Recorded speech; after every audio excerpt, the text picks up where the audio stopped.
लेकिन जागरूकता का अभाव या लापरवाही ये कहीं न कहीं गर्भवती महिला को, माता को और बच्चे को भी इसकी मृत्यु दर को ही बढ़ाता है, बाल मृत्यु दर और मातृ मृत्यु दर को बढ़ाता है। लेकिन साथ साथ तमाम ऐसी बीमारियों की चपेट में उन्हें ले आता है जो जिंदगी भर के लिए नवजात शिशु को फिर से समाज के भरोसे छोड़ने के लिए मजबूर कर देता है। उस प्रकार की स्थिति न हो। आदरणीय प्रधानमंत्री जी के अनुकंपा से मिशन इंद्रधनुष का जो कार्यक्रम प्रारंभ हुआ है, इसे सफलता की नई ऊंचाइयों तक पहुंचाने का दायित्व भी हम सबका। इसका तृतीय संस्करण का कार्यक्रम भी 2 दिन के बाद प्रारंभ होगा। इसको हम सफलतापूर्वक आगे कैसे बढ़ा सके, यह हर जागरूक नागरिक का दायित्व होना चाहिए। याद रखना, समाज में कहीं भी अभाव होगी, बीमारी होगी, गरीबी होगी, अव्यवस्था होगी या किसी भी प्रकार का कोई भी बीमारी या कोई संक्रमण होगा, तो समाज अपने आप को ये न समझे कि वह अपने आप को सुरक्षित कर पाएगा। जहां कहीं भी इस प्रकार की स्थितियां होंगी, उन सब के खिलाफ हमारा अभियान एक सामूहिक रूप से आगे बढ़ना चाहिए। और मैं तो आह्वान करूंगा स्वास्थ्य विभाग के साथ साथ महिला और बाल विकास विभाग को इसके साथ जुड़ करके सामूहिक रूप से इस कार्यक्रम को आगे बढ़ाना चाहिए। ये अंतर विभागीय समन्वय की ताकत को हम लोगों ने जेई और एएस के खिलाफ चले हुए अभियान के साथ देखा है, और इस कार्यक्रम को भी उसी के साथ हम जोड़ करके देखेंगे तो उसके बेहतर परिणाम सामने आ सकते हैं। इस दिशा में यह एक प्रयास हमारा प्रारंभ होना चाहिए। तो तीसरा, तकनीक का उपयोग करके। आपने देखा होगा, अगर तकनीक नहीं होती तो वैश्विक महामारी कोरोना के खिलाफ हम लोग पिछड़ गए होते। यह महामारी व्यापक जनधन की हानि का कारण बनती, लेकिन हम लोगों ने चूंकि जापानी इंसेफ्लाइटिस और एक्यूट इंसेफ्लाइटिस सिंड्रोम के खिलाफ एक टीम वर्क का प्रदर्शन करते हुए इस पर प्रभावी नियंत्रण किया था, तो उसका परिणाम था कि हमने कोविड के खिलाफ भी उस टीम वर्क का प्रदर्शन किया। लॉकडाउन के तत्काल बाद हम लोगों ने टीम 11 का गठन किया। अलग अलग टीम को अलग अलग कार्य दिए गए और एक बेहतर समन्वय शासन स्तर पर यहां पर होता रहा, और अंततः उसका परिणाम क्या रहा कि हम लोग एक एक उस पर विजय प्राप्त करते गए, और अंततः 24 करोड़ की आबादी के प्रदेश में हमने बेहतर प्रदर्शन करके देश और दुनिया के सामने साबित किया कि महत्वपूर्ण ये नहीं कि हमारी हेल्थ इंफ्रास्ट्रक्चर कैसा है, महत्वपूर्ण ये कि हमारे पास सामूहिक रूप से कार्य करने की इच्छा शक्ति है, और रोग ही नहीं बल्कि किसी भी प्रकार के संक्रमण पर प्रभावी नियंत्रण करने के लिए अगर हम सब मिलकर के एक साथ प्रयास करते हैं तो सामूहिक प्रयास की अपनी एक ताकत होती है, और ताकत कोविड-19 के खिलाफ चले हुए अभियान के साथ हम सब ने देखा है। तकनीक का उसमें बहुत बड़ा रोल था। आपने देखा होगा जब तमाम प्रकार के ऐप उस दौरान विकसित किए गए और उसके माध्यम से समय पे सूचना देना, कोई व्यक्ति अगर किसी कोरोना पॉजिटिव के संपर्क में आया है तो वह जहां कहीं जाता था तो पहले से अलर्ट जारी होने लगता था। टेक्नोलॉजी की ताकत थी, और उस टेक्नोलॉजी की ताकत को आज हम सबको महसूस करना पड़ेगा। आज ई कवच के नाम पर जो एक ऐप यहां पर आप जो लॉन्च किया जा रहा है, जो आगे बढ़ाया जा रहा है, यह इसी तकनीक के माध्यम से ऐसे बच्चों को चिन्हित करना और फिर उस अभियान के माध्यम से टीकाकरण के इस अभियान को प्रभावी ढंग से आगे बढ़ाने में मदद करेगी। चाहे वो जापानी इंसेफ्लाइटिस हो या फिर एक्यूट इंसेफ्लाइटिस के खिलाफ भी एक अभियान जो स्वच्छता और अन्य कार्यक्रमों के माध्यम से प्रारंभ होना है, हम तकनीक का बेहतर उपयोग करके इसे आगे बढ़ा सकते हैं। और मुझे लगता है कि इस समय आत्मनिर्भर स्वास्थ्य, प्रधानमंत्री आत्मनिर्भर स्वास्थ्य योजना के अंतर्गत भारत सरकार प्रत्येक क्षेत्र को स्वास्थ्य के क्षेत्र में आत्मनिर्भर बनाने के जिस बृहद कार्यक्रम को आगे बढ़ा रही है, हमारा प्रयास होना चाहिए कि तकनीक का उपयोग करते हुए उन एस्पिरेशनल डिस्ट्रिक्ट में या दूर दराज के जनपदों में जहां पर अभी तक स्वास्थ्य विशेषज्ञ नहीं पहुंच पाए हैं, हम वहां पे टेलीमेडिसिन को लेकर के चले जाएं, टेली कंसल्टेशन की सुविधा वहां देना प्रारंभ कर दें। मुझे लगता है कि विशेषज्ञ चिकित्सकों की समस्या का समाधान टेक्नोलॉजी आपकी कर देगी, और ये टेक्नोलॉजी एक नया जीवन दान देगा उत्तर प्रदेश के प्रत्येक उस नागरिक को जो अब तक स्वास्थ्य से वंचित रहा है। उस तक टेक्नोलॉजी उसके जीवन में एक नया परिवर्तन ला सकती है, और ये टेक्नोलॉजी इस फील्ड में भी हमें आगे देने का प्रयास करना चाहिए। मुझे प्रसन्नता है कि आज नवंबर 2020 से 21 प्रत्येक माह की 21 तारीख को खुशहाल परिवार के रूप में आगे बढ़ाने का कार्यक्रम प्रदेश सरकार के द्वारा प्रारंभ हुआ है। एक अभियान का हिस्सा है। हर एक व्यक्ति के बारे में जागरूकता, परिवार के बारे में, स्वस्थ परिवार के बारे में, खुशहाल परिवार के बारे में प्रारंभ करने का एक प्रयास है।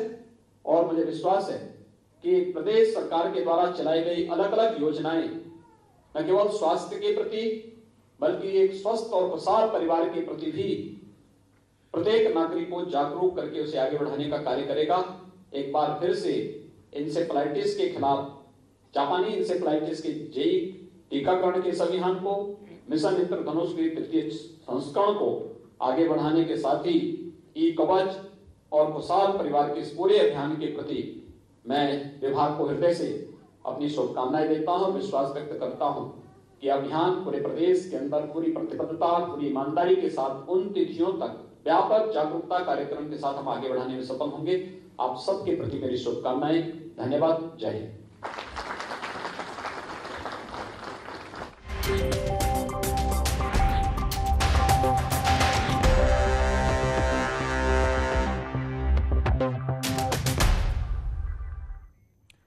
और इसी बीच देहरादून से बड़ी खबर आ रही है, जहां पौड़ी का एक जवान देहरादून में लापता हो गया। बताया जा रहा है कि जवान जम्मू कश्मीर में तैनात है और वो देहरादून पहुंचने के बाद लापता हो गया। परिवार वालों का कहना है कि उन्हें जवान की छुट्टी पर आने की जानकारी नहीं थी। परिजनों ने पटेल नगर कोतवाली में गुमशुदगी की रिपोर्ट दर्ज कराई है।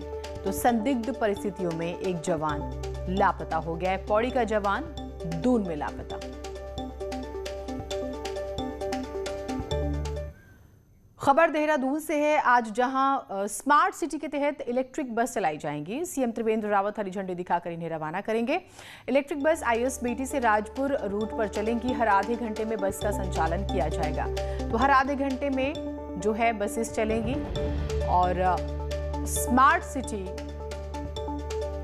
की जब हम बात करते हैं और स्मार्ट सिटी की सड़कों पर इलेक्ट्रिक बसेस, इसे आप विकास के तौर पर भी देख सकते हैं। सीएम त्रिवेंद्र सिंह रावत हरी झंडी दिखाकर इसे रवाना करेंगे।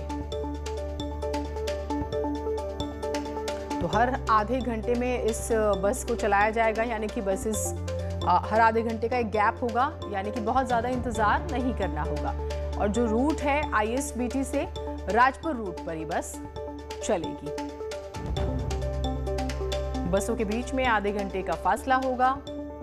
और स्मार्ट सिटी योजना के तहत इलेक्ट्रिक बसों की शुरुआत प्रदेश में की जा रही है।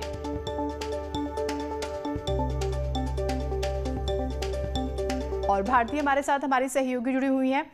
भारती, इन बसेस के बारे में बताइएगा, किस तरह से ये स्पेशल हैं, क्या इनका किराया होगा, कौन कौन से रूट ये तय करेंगी, कितनी बसेस शुरू हो रही हैं?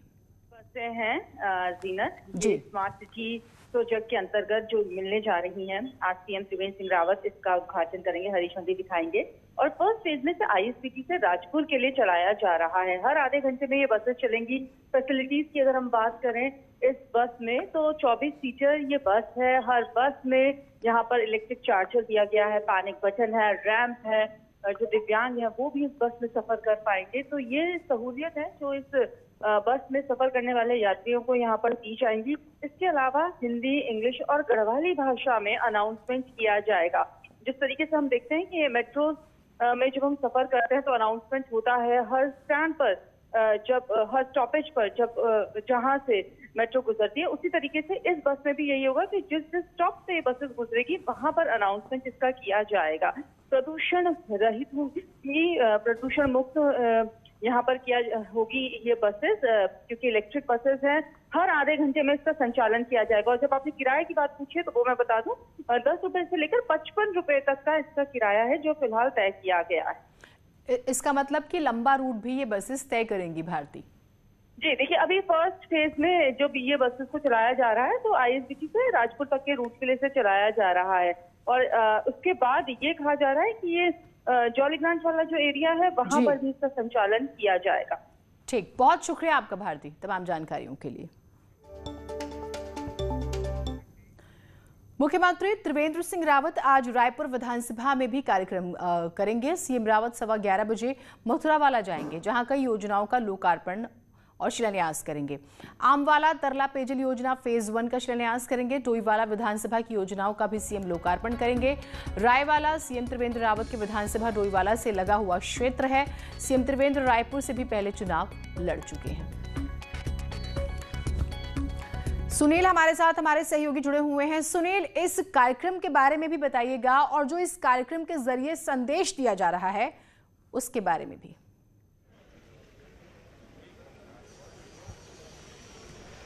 देखिए जीनत, ये रायपुर विधानसभा का क्षेत्र है जो मुख्यमंत्री की विधानसभा है डोईवाला, उसकी सीमा पर स्थित ये क्षेत्र है मथुरावाला, जहाँ पर आज एक कार्यक्रम आयोजित किया जा रहा है।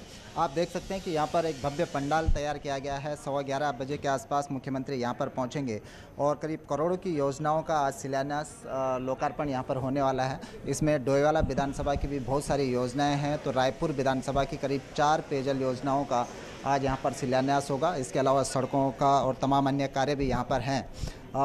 ये खासकर 2022 के विधानसभा चुनाव के मद्देनज़र जीनत ये फोकस रहने वाला है। खासकर ये रायपुर की जो कॉन्स्टिट्यूंसी है, यहाँ पर 1,72,000 के आसपास वोटर्स हैं और ये वो सीट है जीनत की जब 2017 में कांग्रेस में बगावत हुई थी तो इस एकमात्र सीट पर देहरादून पूरे ज़िले की 10 सीटों में से इस एकमात्र सीट पर जो विधायक थे कांग्रेस के तत्कालीन उमेश शर्मा काऊ, वो भाजपा में शिफ्ट हो गए थे और भाजपा ने ये सीट उनके लिए छोड़ी थी और 2017 में वो इस सीट से चुनाव जीते थे और आज भाजपा के विधायक हैं। तो आज यहाँ पर बड़ा भव्य कार्यक्रम आयोजित किया गया है। 11:15 बजे मुख्यमंत्री यहाँ पर पहुँचेंगे और बहुत सारी जो योजनाएँ हैं, खासकर पेयजल योजनाएँ जिसकी यहाँ पर बड़ी डिमांड थी, उनका आज यहाँ पर शिलान्यास होने वाला है। जी, तो कुल मिलाकर बेहद ही महत्वपूर्ण संदेश। और एक बात और माना जाए कि इस कार्यक्रम के बाद ये सीट और आसपास के जो क्षेत्र हैं वो फिर से चर्चा में आने वाले हैं।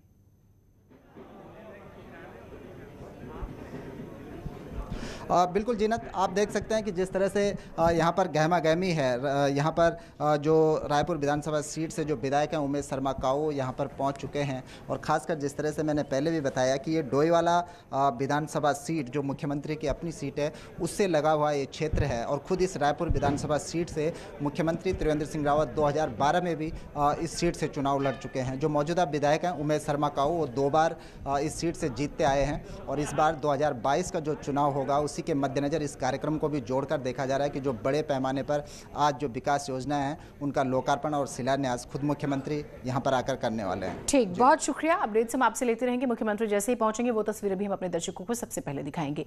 अब बात करते हैं सीएम त्रिवेंद्र के एक और कार्यक्रम की, जो कि दिल्ली का है। सीएम त्रिवेंद्र सिंह रावत 3 दिन के लिए दिल्ली दौरे पर आ रहे हैं और दोपहर 2:30 बजे सीएम दिल्ली रवाना होंगे और इसके बाद 22 और 23 फरवरी को भी सीएम दिल्ली में ही रहेंगे। बैठकें हैं, इस दौरान सीएम प्रधानमंत्री मोदी से भी मुलाकात करेंगे और अन्य केंद्रीय मंत्रियों से भी मुलाकात होगी।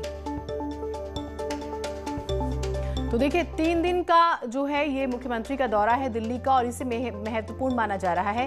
प्रधानमंत्री से मुलाकात होगी, केंद्रीय मंत्रियों से मुलाकात होगी। चुनावी आप ये भी समझते हैं कि अगले साल चुनाव में उतरना है।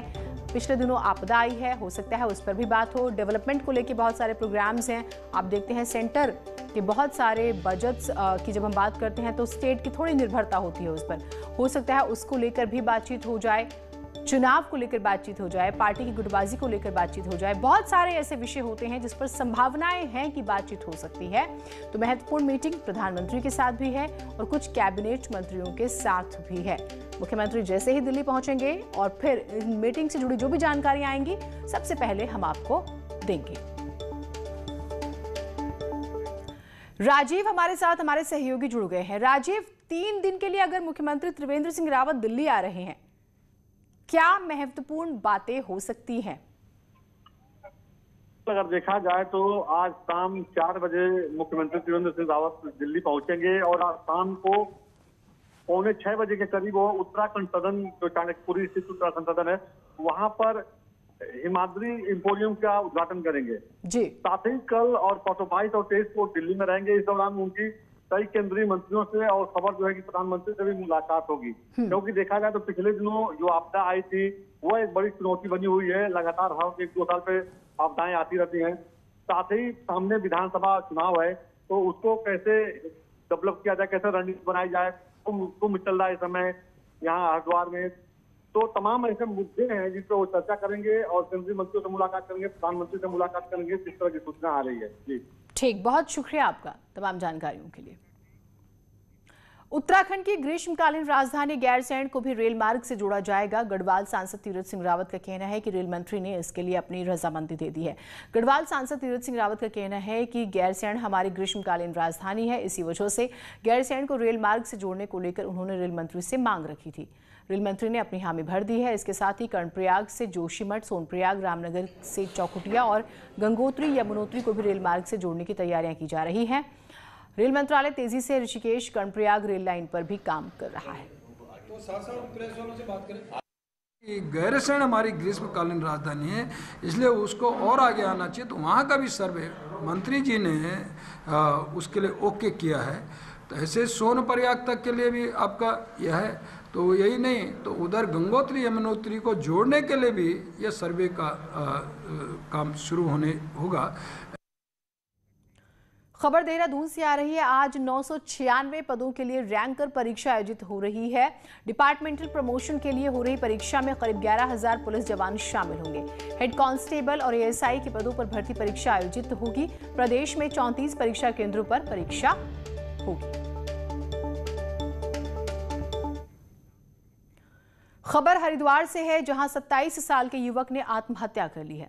बताया जा रहा है कि युवक ने पारिवारिक कलह की वजह से ट्रेन के आगे कूदकर जान दे दी। पूरा मामला हरिद्वार के नगर कोतवाली का बताया जा रहा है। चमोली आपदा के बाद से लगातार सर्च ऑपरेशन जारी है। तपोवन बैराज से देर रात 2 और शव बरामद हुए हैं।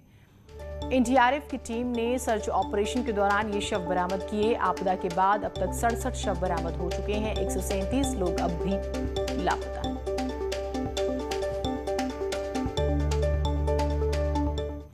राजाजी पार्क की बेरीवाड़ा रेंज में शनिवार को एक तस्कर ने फॉरेस्ट गार्ड पर हमला कर उसे मौत के घाट उतार दिया। वन विभाग ने बताया है कि वनकर्मी पेट्रोलिंग पर थे और इसी दौरान झाड़ियों में छुपे तस्कर ने हमला कर दिया। न्यूज़ 18 के हाथ एक वीडियो लगा जिसमें एक दांत वाला हाथी गुस्से में नजर आ रहा है और वो घायल है। साथ ही वो 2 हाथी पर सवार महावत उसके करीब मौजूद है। घायल हाथी गुस्से में नजर आ रहा है। सवाल उठता है कि हाथी के इतने करीब जाने का मतलब फिर क्या था। जब पार्क प्रशासन को पता चला था कि हाथी जख्मी है तो इसे ट्रैंकुलाइज किया जा सकता था। बताया जा रहा है कि इसी हाथी की मॉनिटरिंग की जा रही है और क्लोज मॉनिटरिंग की वजह से हाथी ने हमला किया होगा। हालांकि न्यूज़ 18 इस वीडियो की पुष्टि नहीं करता है।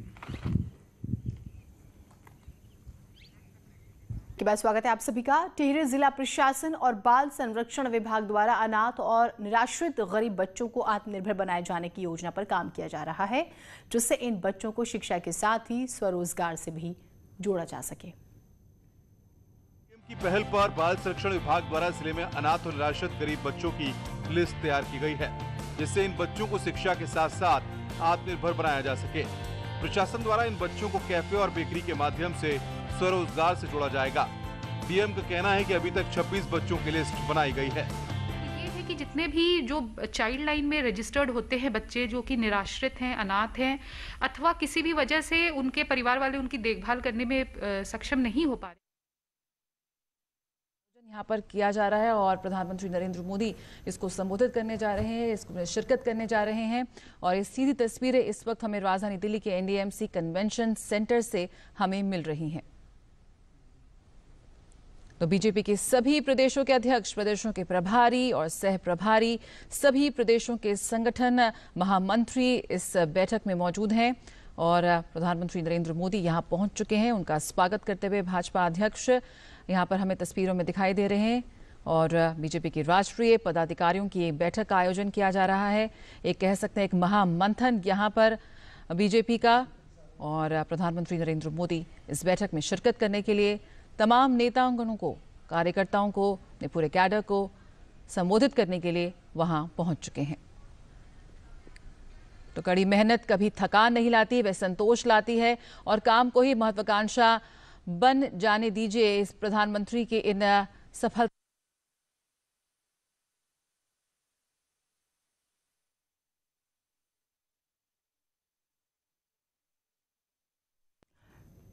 तो मुख्यमंत्री योगी आदित्यनाथ को भी आप देख रहे हैं एंसेफेलाइटिस को लेकर जो एक आप ये समझिए कि युद्ध स्तर पर कोशिशें शुरू की गई मुख्यमंत्री योगी आदित्यनाथ की कोशिशों के बाद।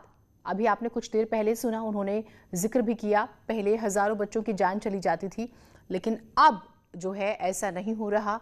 और ये देखिए कुछ ड्रॉप्स इस छोटे से बच्चे को मुख्यमंत्री पिलाते। बहुत ही खूबसूरत तस्वीर और दिन भर ये चर्चा में भी रहेगी, जिसे अक्सर हम पिक्चर ऑफ द डे कहते हैं। मुख्यमंत्री का ये भी एक स्वरूप है, आपने देखा।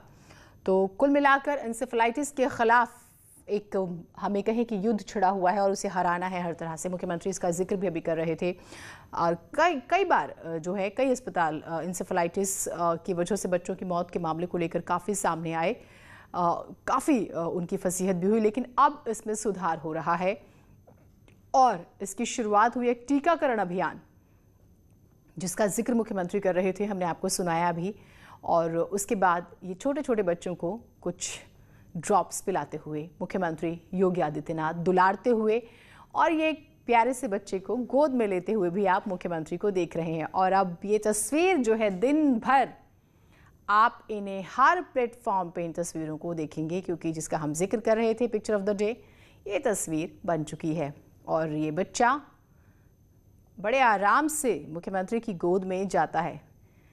तो स्नेह से स्नेह का रिश्ता शायद यही होता है। बच्चे को प्यार से गोद में लिया, पुचकारा और फिर देखिए एक और बच्चा। तो बहुत ही महत्वपूर्ण ये कार्यक्रम, एंसेफेलाइटिस को ख़त्म करना है प्रदेश से। इसने बहुत सारे बच्चों की ज़िंदगी को ले लिया, इस बात का जिक्र मुख्यमंत्री कर रहे थे। और अब कम से कम एंसेफेलाइटिस से किसी बच्चे की मौत ना हो, तो एंसेफेलाइटिस को ख़त्म करने के लिए एक टीकाकरण अभियान की शुरुआत हुई है। इसे सरल शब्दों में दिमागी बुखार के तौर पर भी जाना जाता है। गोरखपुर का BRDS मेडिकल कॉलेज जो है इसे लेके काफ़ी चर्चा में आया था, काफ़ी बच्चों की मौत हुई थी, लेकिन अब लगाम लग चुकी है। तो एंसेफेलाइटिस टीकाकरण अभियान की शुरुआत हुई है। तस्वीरें आप लगातार टेलीविजन स्क्रीन पर देख रहे हैं। मुख्यमंत्री ने जनता को, प्रदेश की जनता को संबोधित करते हुए भी कहा कि हमें किस तरह से विजय पानी है। और ये एक छोटा बच्चा जिसे शायद कुछ टॉफ़ी देते हुए, प्यार से थपथपाते हुए उसके गाल को मुख्यमंत्री, और उससे पहले उन्होंने एक बच्चे को गोद लिया, कुछ ड्रॉप्स बच्चे को पिलाई और उसके बाद उस बच्चे को गोद भी लिया। तो तस्वीरें लखनऊ से आ रही हैं जिसे हम आपको दिखा रहे हैं। अब गर्मी है, आप देखते हैं कि जब बहुत सारे लोग होते हैं तो गर्मी भी हो जाती है, और शायद ये बच्चा थोड़ा सा अनकंफर्टेबल था, तो उसके आपने देखा कि टोपी को जो है थोड़ा सा उतारा गया। और क्योंकि टीकाकरण अभियान की शुरुआत भी हो चुकी है, तो एंसेफेलाइटिस को ख़त्म करने के लिए तमाम तरह की कोशिशें की जा रही हैं।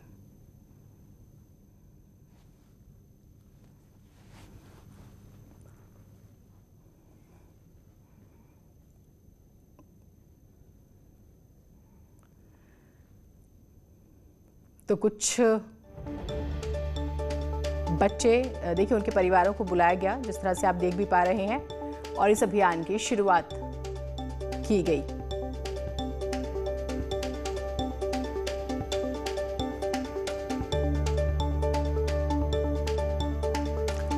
तस्वीरें लखनऊ से लगातार सामने आ रही हैं। एंसेफेलाइटिस टीकाकरण अभियान की शुरुआत हुई। बच्चों को जो है आपने देखा, मुख्यमंत्री खुद दुलारते हुए, पुचकारते हुए, कुछ ड्रॉप्स भी उन्होंने पिलाई और फिर बच्चों को टीका भी लगाया जा रहा है। तस्वीरें भी आप लगातार देख रहे हैं।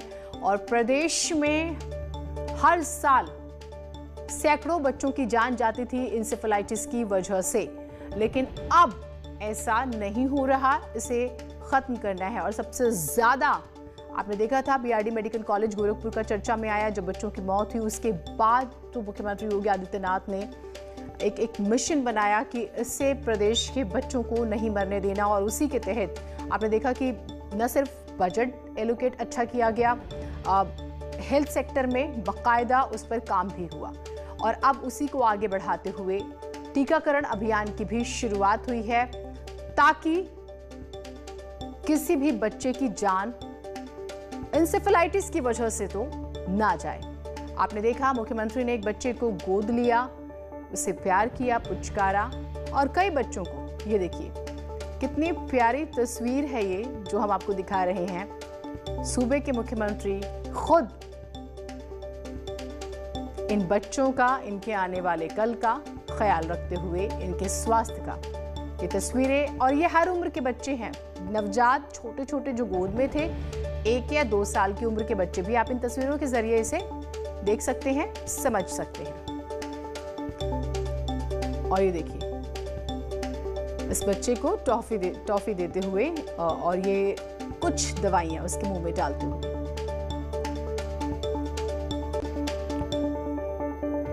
यकीनन ये प्यारी तस्वीरें हैं जिसका हम जिक्र कर रहे हैं।